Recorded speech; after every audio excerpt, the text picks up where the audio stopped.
If you've been around office hours for any appreciable amount of time, you've gotten to know Courtney Goodin. And while a lot of us know the lore and some of the stories that Courtney has given to us over the many, many episodes, I'm not sure how many episodes a week it is, but it's a lot. And we're blessed with the wisdom and the experience that he brings to the panel every single time he's on.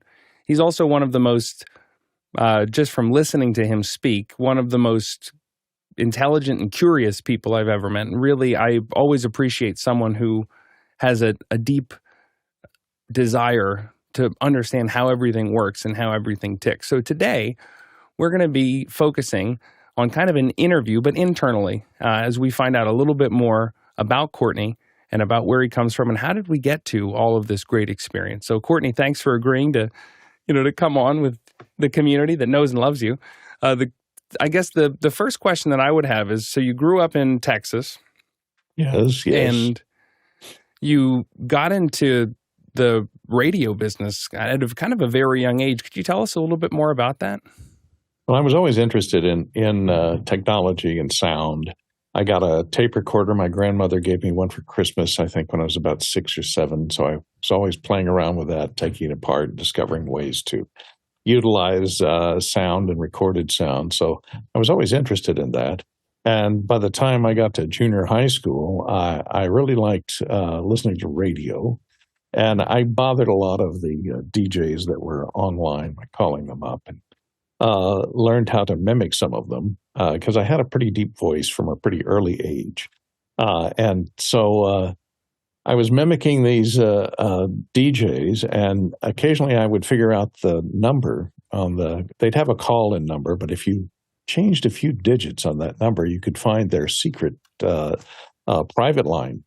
So I would call in and I would imitate one of the other DJs and do promos on a radio station in San Antonio for that later DJ's program. And the DJ that was on the air would thank me for calling in. Thanks, great promo. Well, we'll see you tonight. Yeah, right. Okay. And they never knew it wasn't that guy. And so later, when the guy came in and they finally discovered, I didn't call you and do a promo. So they figured out that I was someone else. And so I finally gave up my cover on that radio station at KBAT in San Antonio. And they even had a contest to discover my identity. They called me the Mad Imposter. Because I would... little did they know that you're just a little teenager. Did I know I was 15 years old. Yeah. Wow. And so I wanted to get into, and I would, to imitate these, they would do these characters like Count Kniff, which was a Dracula type character, and I would do that. And he would always use a reverb on that character, like I'm in the crypt tonight. Welcome, I'm Count Kniff. And so Kniff is Fink spelled backwards. Anyway, I would even have a microphone, and when I'd call in, I'd have a microphone and a reverb unit hooked up to the phone, so I could do the thing with the reverb over the phone. So that was how complex I got. So at the age of 15, I got my mom to drive me to Dallas to take the FCC exam, which they only gave once a year for third-class license and with broadcast endorsement, which is what you needed to operate on the air in radio. So I passed my third class with broadcast endorsement at age of 15, and then I started working at radio stations at that early age. I had my own radio show while I was still in high school on weekends, and I worked nights sometime to start off.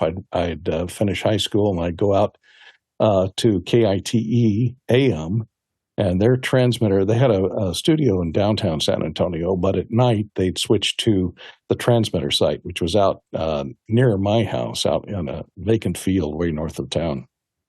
And so I'd drive out there and do the late shift of spinning records and playing tapes and things and doing a few announcements, time and temperature and weather, until about 1 a.m., and then I'd come home and go to sleep and then go back to school the next day. So I did that for a while. Then I moved to FM, where I was on KITE FM, had my own weekend show and fill-ins while I was still in school. and did that for a while, became production manager there at that radio station. So I produced all their radio commercials, which is, putting music under voiceover and doing the voiceovers or bringing other announcers in and recording them for voiceovers for commercials and putting together the commercials, putting them on cart. So I did that for radio for a while, and I stayed in radio right through my college days. I graduated from high school and then went to the University of Texas A&M University the first year. And I majored in electrical engineering, but I kind of missed, and I had also started working in television, by the way, because somebody at the radio station worked at KLRN TV as a cameraman. And so he got me interested in that, and so I started going over there after my radio shift and worked as a television cameraman for KLRN TV. So I kind of got my foot deep into both radio and television. And in 1968, KLRN built a brand new color television studio. The studio that I was working in originally was black and white cameras with Dumont cameras with rack over lenses. Change to a different lens and change to a different lens. No zoom lenses. And they're black and white image orthicon cameras. But they put in a brand new color television studio at the Institute of Texan Cultures in downtown San Antonio, and I got to work on the installation of that and work as a cameraman there for several years. But then you make the transition. So you make the transition from working in radio in high school, moving over, doing some work in television before you're out of college, and then by the time you're out of college, you have more experience than most people who are the same age or older. So when do you make the transition then to move out west?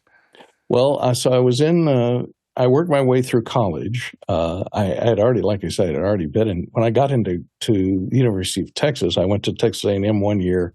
I didn't like it. I was in electrical engineering. I missed my radio and television stuff because I was living in a different city, which is Bryan, Texas, a little small town, college station. And I missed it, so I said, this electrical engineering is not going to pan out. I'd rather be in radio and television.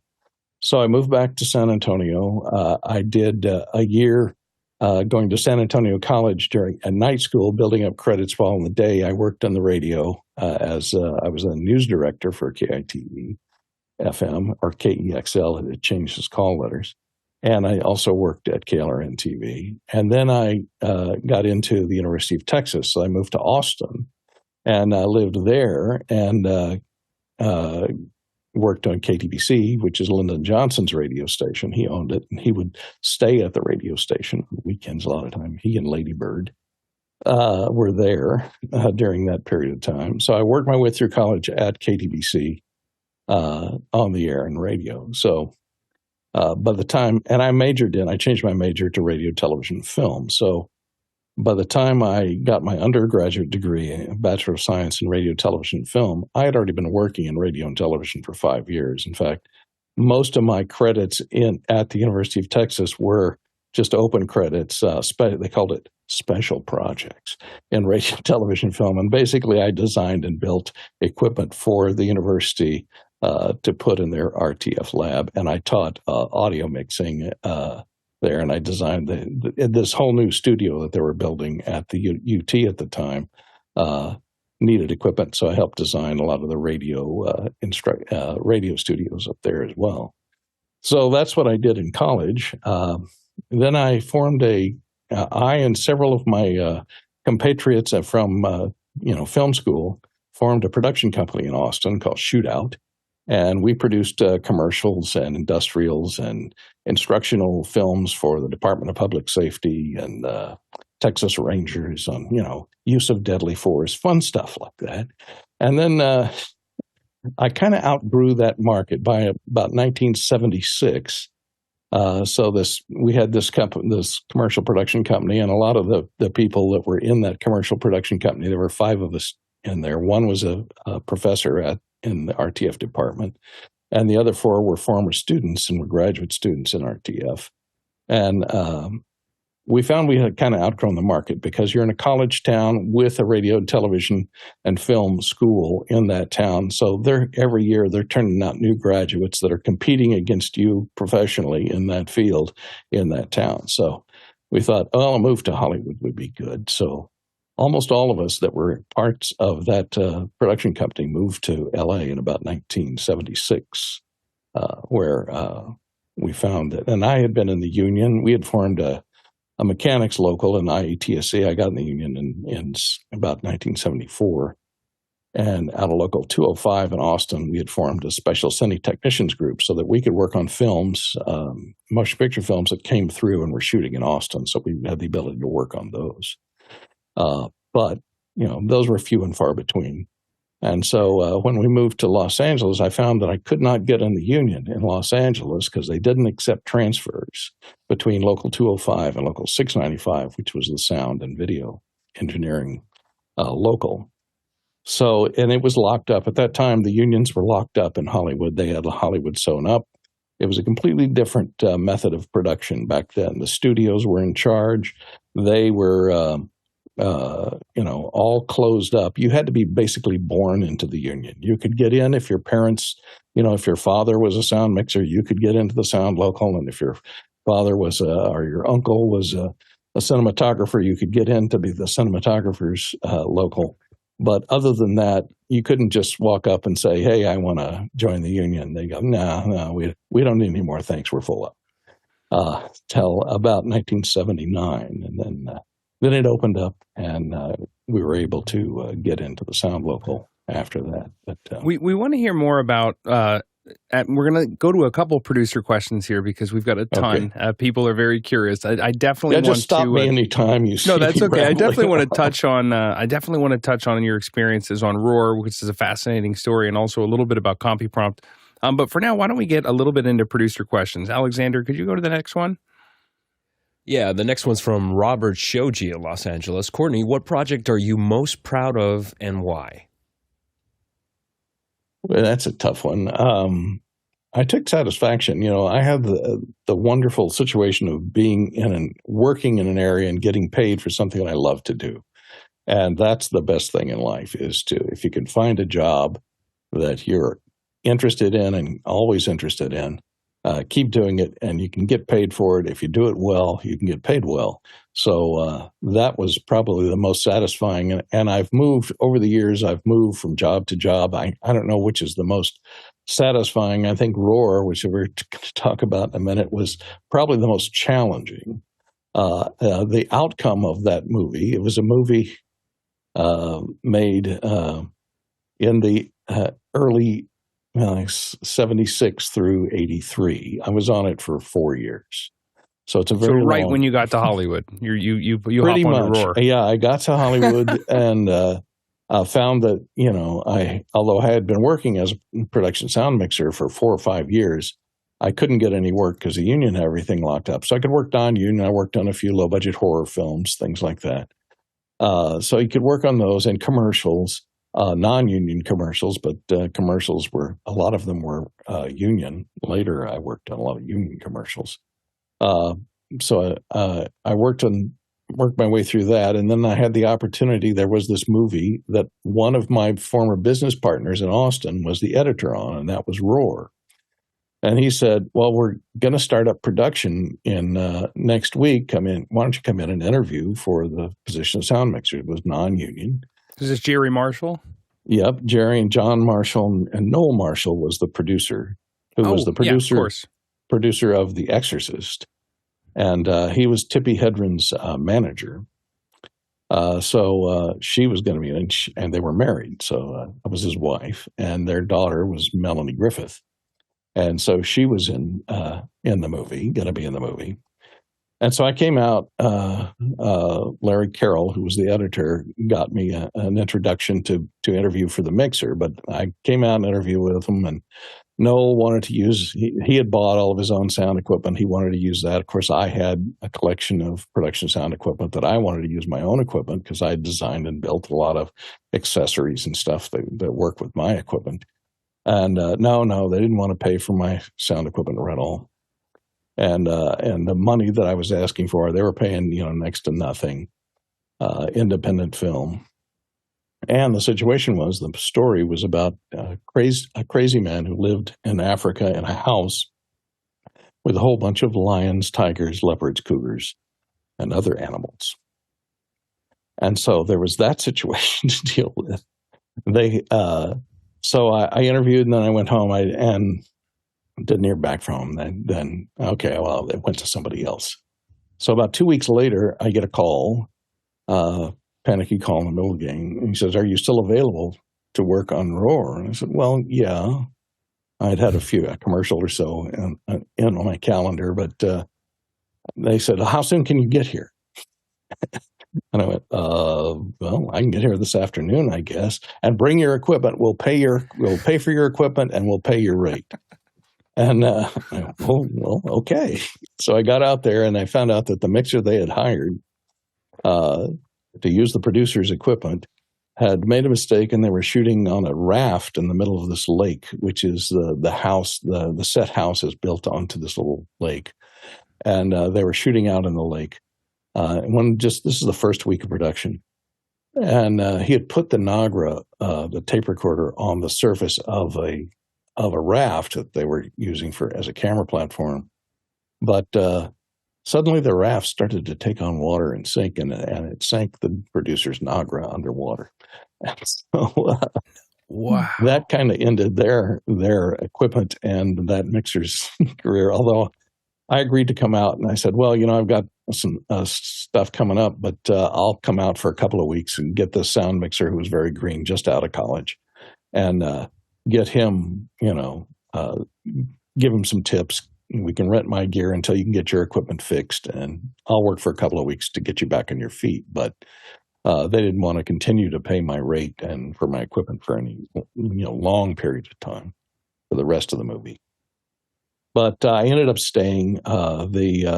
The sound mixer, Lawrence Abrams, became my boom man, and we continued on that movie for a while. It went beyond belief. I think we were in production for 2.5 years of every day on the set with 140 lions, tigers, cougars, and untrained and actors who were very bad.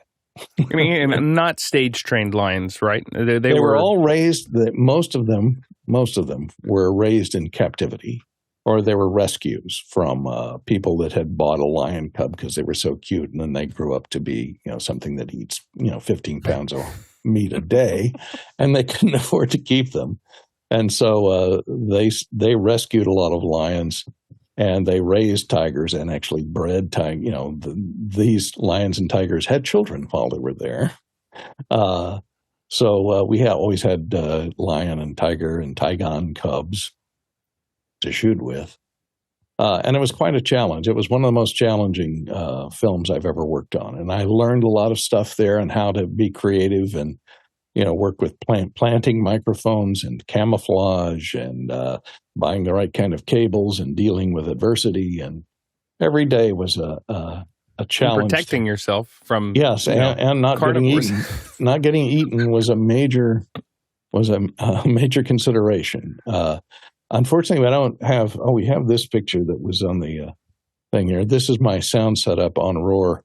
So you can see in this picture, I've got 2 Nagras there. The one on the left is a stereo, and the one on the right is my Nagra 4.2, which I showed the other day when we showed our vintage gear.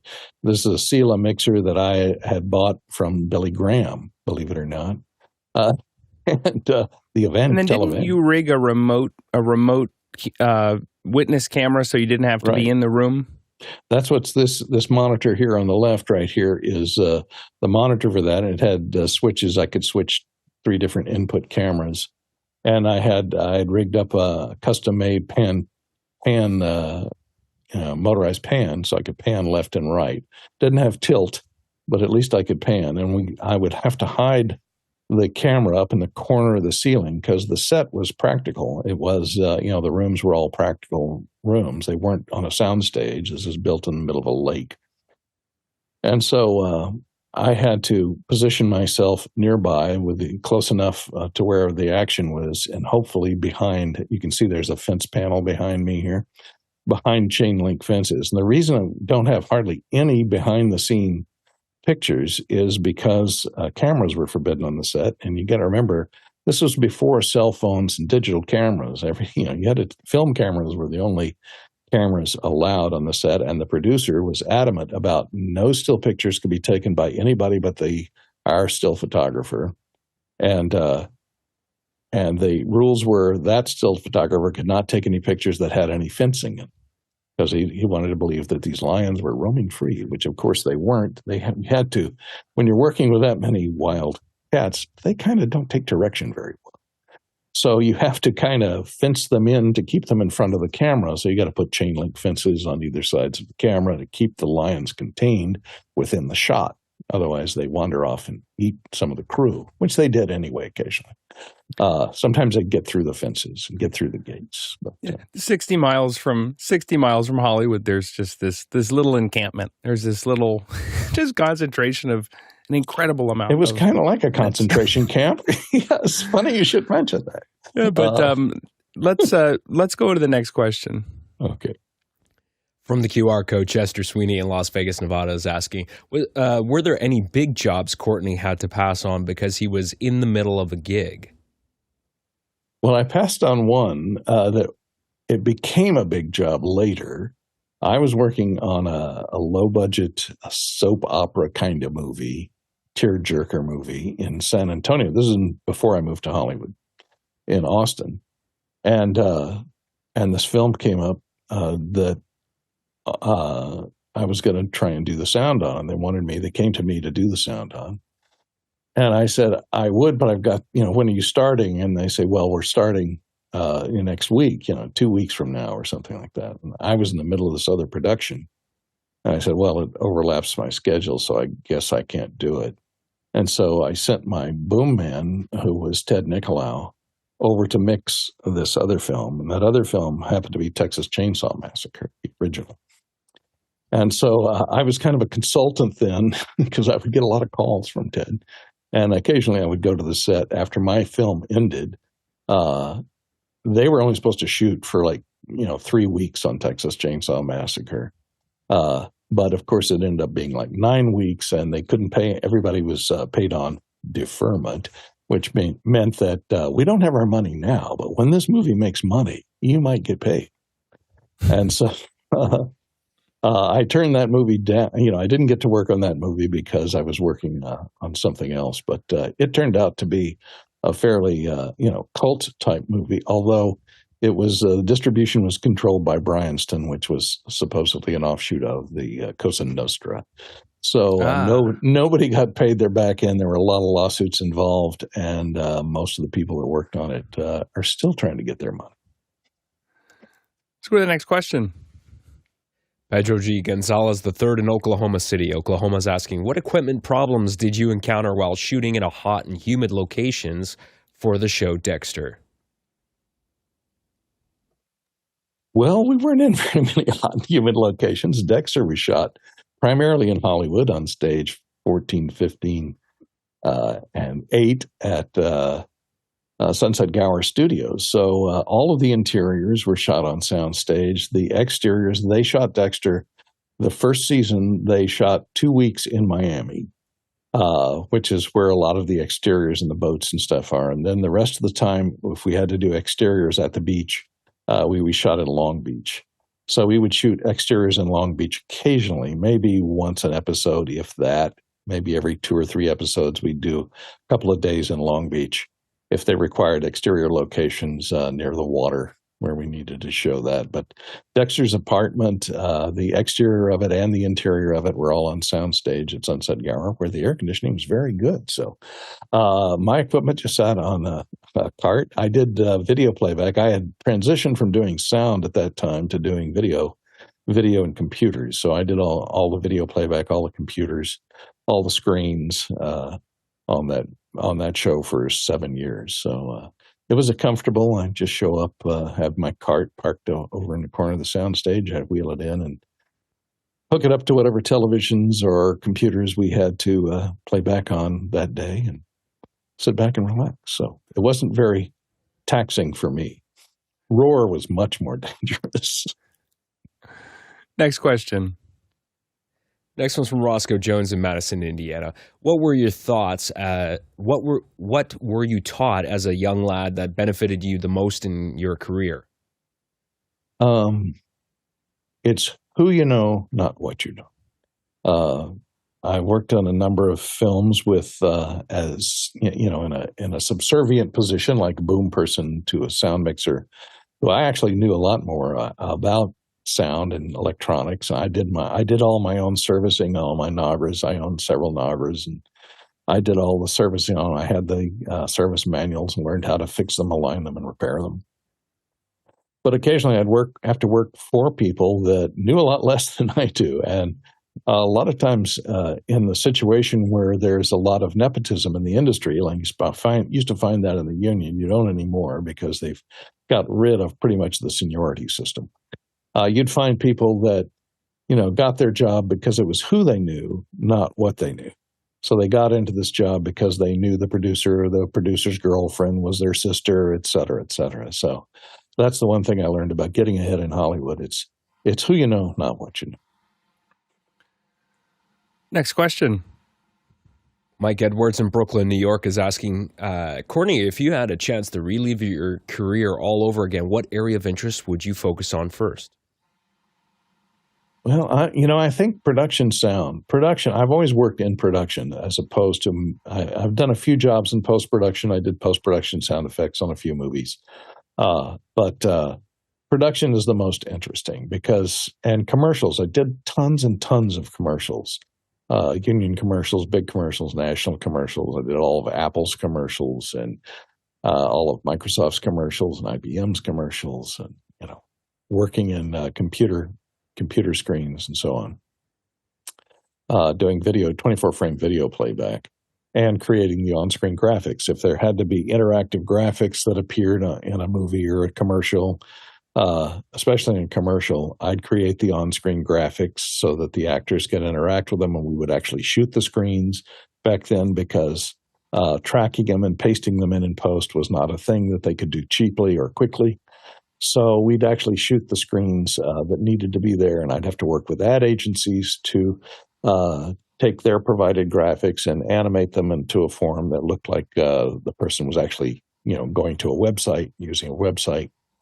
And so I did tons of commercials for Apple and Pets.com and Esurance and Hewlett-Packard, Epson, Packard Bell. I did several years there.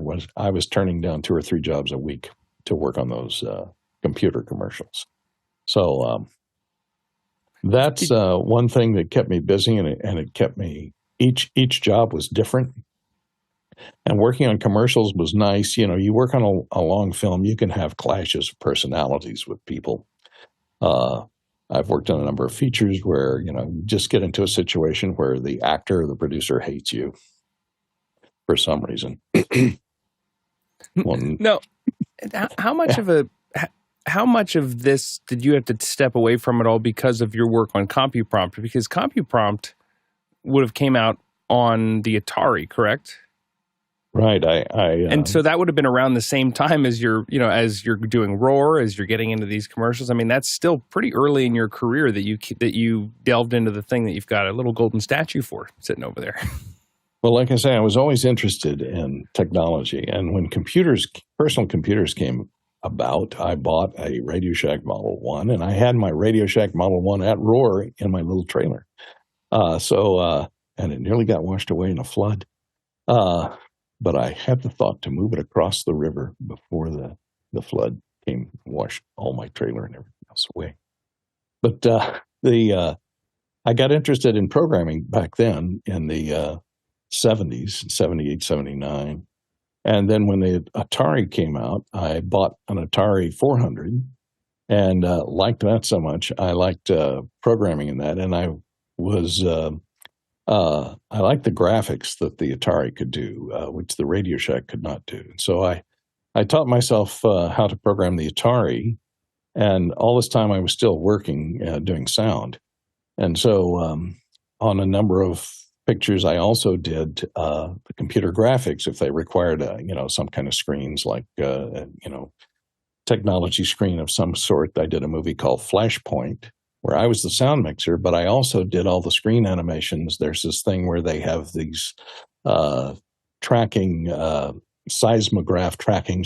There's about the border patrol, and so they were tracking people crossing the border with these seismographs, and there's a whole story point that has to deal with this encounter where they're tracking people on a computer monitor off these seismographs. And so I had to create all the graphics for that in that movie. It was Chris Christopherson, Treat Williams were in it.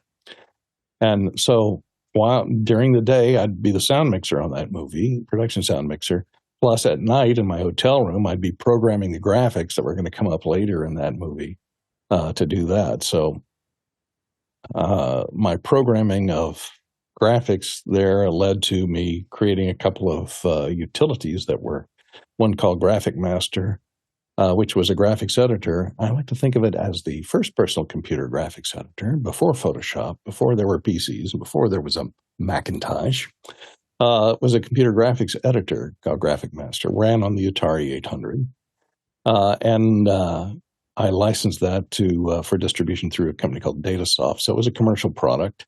And then I developed a method, you could edit and create these color graphics that were primitive at the time, but they were high enough res, 640 by 480, something like that, pixels, in color. But there was no way to print them out because the only printers were dot matrix printers like the Epson MX80, and NEC made a 9-pin dot matrix. So I came up with a way of printing in color by using colored carbon paper. And so I wrote a program called ColorPrint, and Datasoft also marketed that. So I also invented, I think, the first color printers out there for personal computers because they didn't exist until I came out with this color print that then I used colored carbon paper sandwiched between tractor feeds and would feed it through, register it. My software would do the color separations, and it would print, a red pass, a green pass, a blue pass, and a yellow pass, I think. It was about the only colors we could find. Sometimes green. We found green. But so that was another piece of software, and both those pieces of software sold well, and so I made a bit of money off of that. And because of my experience in writing, in assembly language for the Ataris and doing, real-time graphics, while I was still doing sound on commercials, I was doing a commercial for, I was in Hollywood at this time, for members only, the jackets. The jackets, with Anthony Geary, who was very big at that time because he was Luke and Lara. He was Luke on General Hospital. And so we had a teleprompter on the set for these commercials. He's reading off, and it's the old mechanical teleprompter with the scrolling paper, and it was making a lot of noise, and I could hear the motors, being the sound mixer. I could hear the motors and the paper crinkling as it came off, and they'd make a mistake, and they'd have to go in. And so, we'll be down 10 minutes while we change the script, and they have to retype the script on a big bulletin typewriter and feed that back into the tractor paper. They'd have to cross stuff out and handwrite it in. So I thought, with all my experience writing software for the Atari, I think I asked the teleprompter operator, I said, has anyone ever done this on a computer? Oh, no, you can't do it on a computer. They're just too slow. You'd never be able to do it. And I went, challenge accepted. And so I went to work on trying to get variable speed, smooth scrolling of large text going on the Atari, which I was able to achieve after a number of months. And and Lawrence Abrams, who was the guy from Roar, who was my boom person for a while, helped consult on that and gave me some ideas about the user interface and so on. But I wrote all the software and redesigned all the hardware for the beam splitters to make them more portable, more versatile, so they could work with any size camera besides large television studio cameras. They could work with film cameras or smaller cameras or camcorders for things like that. So I redesigned all that, called it CompuPrompt, and it turned into a pretty good product. We started a company to market that with two other business partners who shall remain nameless, except in lawsuits. And that went pretty well. We had CompuPrompt had offices in, I think, 3 different countries and 5 or 6 cities in the United States, just in providing teleprompting services. So And we sold a number of units to, we would not sell them to other rental companies. So we wanted to kind of maintain the rental company, the rental service on its own, kind of like the Panavision model, which Panavision cameras, they manufactured Panavision cameras, but they wouldn't sell them. They would only lease them out. And so we worked on that type of situation. So we licensed them out to people that wanted to be in the business in other countries. And we also would only sell them to companies who would sign an end user agreement that said they would not form a leasing company with them. They would only use them internally. So now the other innovation that came out of this was I think you also through this had the first hardware license key, if I'm not mistaken. Well, when this software, which was, you got to realize CompuPrompt kind of revolutionized the industry. It was the first computer-based teleprompting system. So it was a lot faster. You could type into it, edit your text on, very quickly and easily. You could instantly go back to the beginning, or you could set bookmarks. I had written in where you could set bookmarks throughout the script and go instantly by hitting a single key to a certain bookmark anywhere within the script. You had the ability to scroll forward and backward at variable speed without any problems. So and it had little things like a little marker that showed you where you were within the script. Since all the script's inside the computer, you can't see how much is left or where you are in relationship to the beginning or end of the script.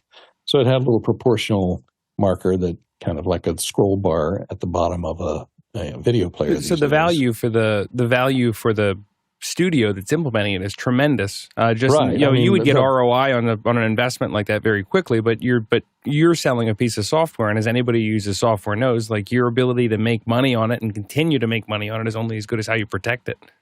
Right. This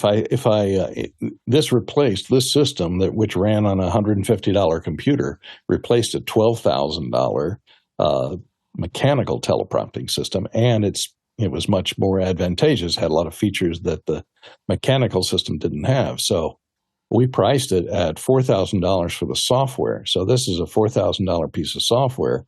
And if you could just make a copy of the disk or the cartridge, you'd be out of business after you sold about 3 of them. You would never make any more money because they would pass it around. And through piracy, you would just be out of business. So I had to protect it, because it was so valuable and it ran on off-the-shelf hardware that anybody could purchase. So I developed a digital dongle that plugged into one of the serial or game ports on the side of the Atari that used a secret way of storing a serial number. And there was also a serial number in the cartridge that you used with it. And there was a serial number in the disk that was used to it. So it was a disk, a cartridge, and a dongle. And all 3 of them the serial numbers had to match. And if you changed any one of them, it wouldn't run. And so, wow. You're Mr. iLock. It's your fault. And I sold copies to IBM, and they certainly have the technicians that could have cracked it. Mm-hmm. And a lot of big corporations purchased it, including the Defense Intelligence Agency. Wow. I kind of had to protect it to make it profitable and to keep. The other thing is, since we were operating a teleprompting service company, we'd have licensed copies of it that would go out to our subsidiaries in other cities. And the last thing you'd want is one of your operators who has a good relationship with the client be able to just clone the software and go off on their own and compete with you. So prevents that problem as well. So it was crucial. It was a crucial part of marketing that product. Let's go to the next question. Roscoe Jones in Madison, Indiana is asking, who were your mentors once you stepped onto the stage or set? Well, I liked a lot of actors. Some actors, I wouldn't call them necessarily mentors. I had some mentors in the sound business that helped me get in to the sound business. Gene Cantamesa, who was a sound mixer in a lot of Spielberg movies, sponsored me into the Local 695. So I have to look up to him, and I served with him later on the board of directors. Also, Alan Bernard, who was the sound mixer on a lot of the Star Trek movies, was also a mentor. His son, Scott Bernard, is now the business representative for Local 695. unfortunately have both passed on, but they were great fun to be with them, working on the board of directors at the sound level with them. So they were kind of mentors. I liked a few actors who were just pleasures to work with, who were very professional. John Lithgow, we did a season of Dexter with John Lithgow, and he was just a wonderful actor, not pretentious at all. He'd eat with the crew rather than eating in his trailer like some of the actors would. And he'd tell all these wonderful stories to anybody that would listen. He was a great guy. So I appreciate a lot of that. And a lot of actors, not so much. Next question. Chester Sweeney from Las Vegas, Nevada, from the QR code is asking, hey, Courtney, of all the movie and show productions of the last 20 years, were there any outtakes you remember not making the gag reel, but should have?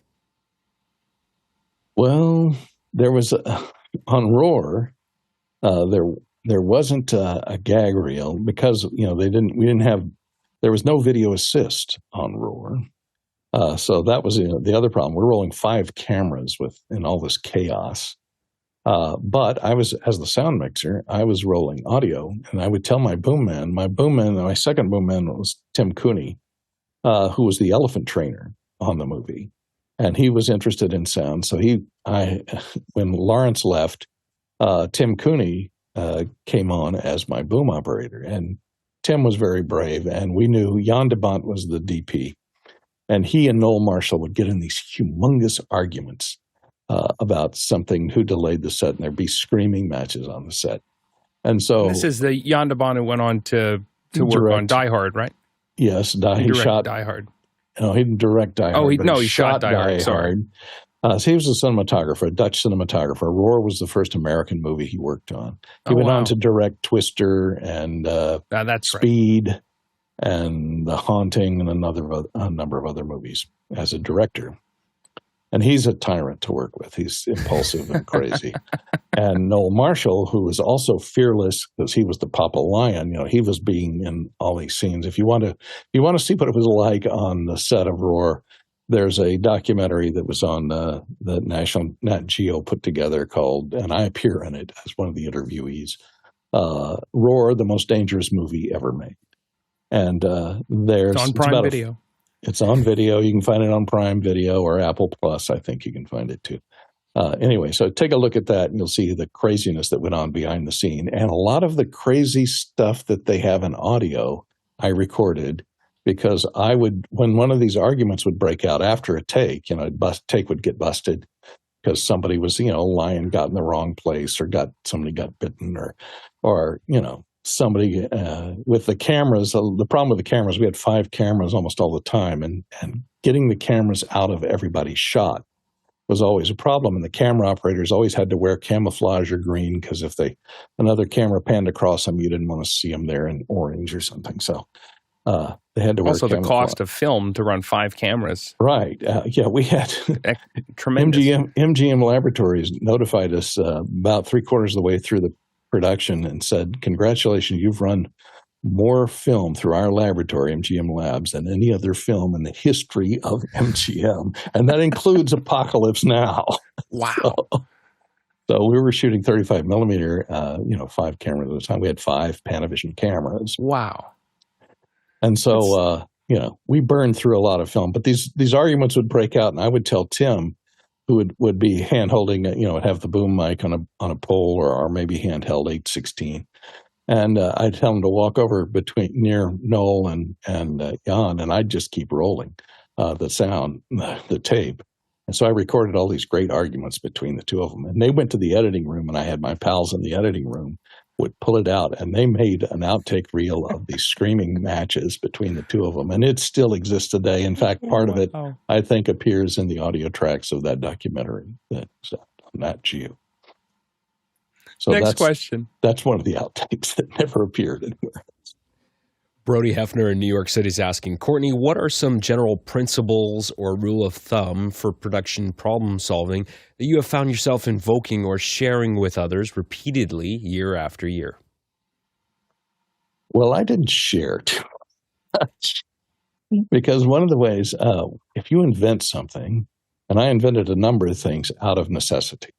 I invented several products that turned into commercial products that actually I made some money off of.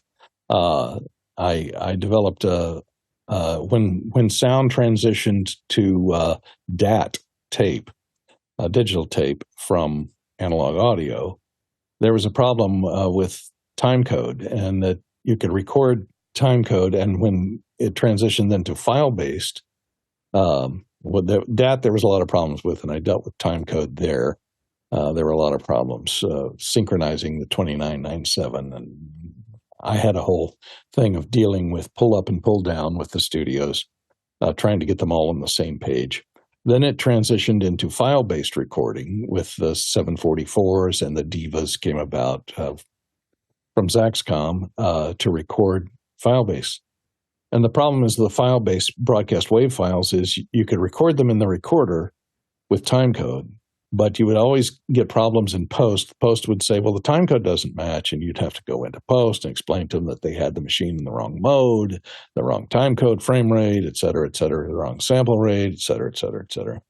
So there was no way to play back a broadcast wave file, which you could play back on your computer easily. Windows would play it back fine, but it wouldn't tell you the timecode, because timecode in a broadcast wave file is just embedded in a little non-hexadecimal number in the metadata in the header of that file, so you could never play it back with timecode. And so doing music videos, it becomes necessary to play back a timecode. You'd have to have a timecode slate. So I wrote a piece of software called BWF Widget that would play back timecode broadcast wave files with timecode. And I just kept adding to that to use it for doing music videos and playing back, so I could use BWF Widget to create kind of like a timecode slate for playback just by playing back out of a laptop. And my playback software became very usable because you could, like the teleprompter software, you could recue, put multiple marks down, do automatic beep, count off beeps to a pickup in the middle of a playback track, so that you could give them a beep, beep, downbeat in the middle of a track, set digital cues. So I made that for myself just to use for doing playback on there it is. I even have it, let's see here. I have a working copy, I think here, that it would allow you to also, it would read through and suck all the metadata out of all the files like this, and then even the subfolders. I love that this still is operational. This is fantastic. It still runs. I wrote this in, I think, 2004. I don't know. But anyway, it organizes it into this lovely little database over here where it organizes them. And so you could create sound reports from files, and then you could sort them, like sort by scene number. And so you can see each time the shading changes, it's a new scene. So you could see how many takes you had on each scene. And then this could create, it would create a printed sound report that you could output and put it onto the disk or the compact flash card that you're turning in. So that you'd have it would pull all this metadata with the start time code, the ending time code, the duration, the mode, the number of tracks, and even notes in there. You could put in cue points and notes as to who's on what channel. It also had this time code window that when you're playing back, it would track along with the playback. And this you could use, it's a sizable timecode window, so I could make it really big and use it as a timecode slate on the set. So it was very handy, and so I ended up, I don't know if you're hearing me counting off the timecode there. That's annoying. Stop. Okay. So I ended up licensing this to sound devices, and I also did site licenses. A lot of this software, besides just organizing, it also did conversion. It would convert broadcast wave files to MP3s, which were 1/10 the size of the broadcast wave files. So transcriptionists would have to do transcriptions of audio files. You had to send these files back and forth, and rather than trying to send, and this is in the early days of the internet, send files over the internet to the transcription house, we could convert them to MP3 with timecode. So I invented a way of doing time-coded MP3s, which MP3s didn't really support timecode. So I worked out a methodology for storing the timecode in the ID3 tag of an MP3 and could, with widget, would batch convert the broadcast wave files to MP3s, which made them 1/10 the size, and then you could shoot them all off to a transcription house. And I also had built a foot pedal interface for BWF widget, so it could play back those MP3s with timecode, and it could then copy the time. Whenever you hit pause, it would copy the timecode to the clipboard, and then you could just paste it into the typists. Those the typists that were typing and using the foot pedal on BWF widget for their transcription. It would automatically enter the timecode every time they paused, so they could do time-coded transcripts. So I licensed it also to a lot of transcription houses. So that turned into a commercial product that was just built for my own use primarily, serving a need that I couldn't find anywhere. The only way you could play back a broadcast wave file with timecode was to have Pro Tools, which cost you about $1,200 to buy. And that's exactly it. It sounds like the rule of thumb is because you're doing the work and you're living, you have that life experience of actually doing the work. When you see an inefficiency, you're trying to figure out, or you're always questioning, what if I could do it better? There's got to be a better way. I feel like this is repetitive. And then sometimes it is building the tool, and then that takes you down a whole nother path. My ability to that's a great legacy. My ability to code came in really handy because I could write software. And when I got into when I eventually transitioned from sound into 24-frame playback, I wrote a lot of the code that I created my own players. I wrote interactive code to do interactive web pages and things like that. That made me very valuable in the business. So using it really comes out of laziness, to tell you the truth. Efficiency. Yeah, let's just say efficiency. So I would write my own code to do things. And so I could show up on set doing a commercial with a lot of screen work where an actor had to interact with a website and click on something, and like commercials for Ford where they're choosing the type of car, et cetera. And I'd just write a real interactive program rather than, you could do that in a couple of ways. You could, animate it, get the graphics, do basically After Effects animation that would only do the certain things you need in the certain order. And it was a timed animation, or you could do it like I did it, which was create an actual interactive program with a fake web browser that would look and feel like a real web browser, but would just work with pre-canned graphics and go to the places that you needed to go when you clicked on certain places. So that made me very desirable in the 24-frame playback area, simply out of making things easier for myself. And I never marketed that software. I collected a lot of those tools over the years. So I'm gonna kind of take two of the questions and combine them because they're very similar. Tony Mobley from Noonan, Georgia, and here on the panel asks, "Can you talk a little bit about your Emmy?" And then John Snyder from Reno, Nevada, follows up with the other trophies, including the Emmy. What are they for, and how did it feel to be recognized by the industry? Well, some of them are recognized by the industry. There's the Emmy came about 30 years. When I invented CompuPrompt, it kind of revolutionized the teleprompting industry, because, and we had a hold on that market for about 4 or 5 years until any competitors came in against us by keeping it secret and good protection. So 30 years, almost 25 years later, I think in 2010, I got a notice from the Academy of Motion Picture and Television Engineers that I was in consideration for a scientific and technical Emmy for CompuPrompt, which was the first computer-based teleprompter. So 20 years after I wrote and marketed, CompuPrompt was long dead by then. The Atari was no longer available. This was in 2010. I got the Emmy Award from them for pioneering development in the field of electronic prompting. And scientific and technical Emmys are a little different than regular Emmys. Regular Emmys, they give out, every year. Scientific and technical, they only give out every few years, and there's only a few. And they only after a long period of time of existence of a product or a technology will they consider it for an award. So, in fact, I think at the same award show that I got this Emmy for development of engineering, I think HBO won an Emmy for creating the home box office, and SMPTE received a scientific and technical Emmy for their contributions to television, of which they had not gotten an Emmy award until then. SMPTE had been around for a long time. So, so that was a big honor. Another award back there is, I think, from the Local 695, which is that blue thing back there. And the other award, believe it or not, that looks a little bit like an Oscar, was awarded to me in high school for best in production staff.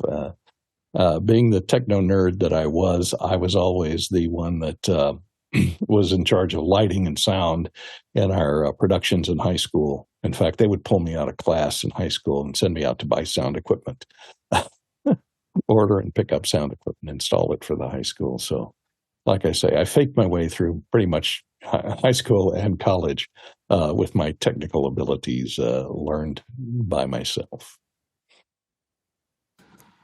Next question. Paul Wallace in Austin, Texas asks, what is the future of the teleprompter that you invented, and has it evolved the way you expected it?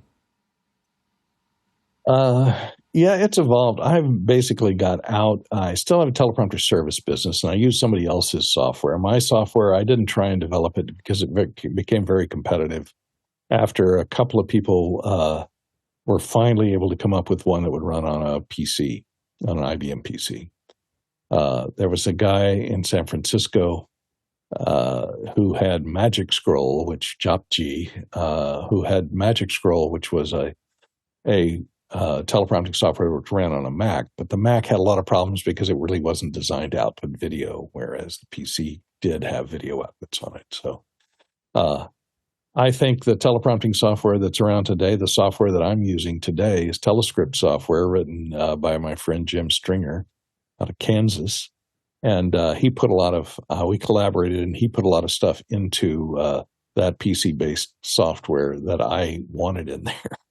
So I had a lot of input there and made a few suggestions here and there, and he reluctantly would add that stuff in when I requested it. And I also had a lot of input on a few other programs. And there's a lot of just garbage that's out there in the teleprompting world.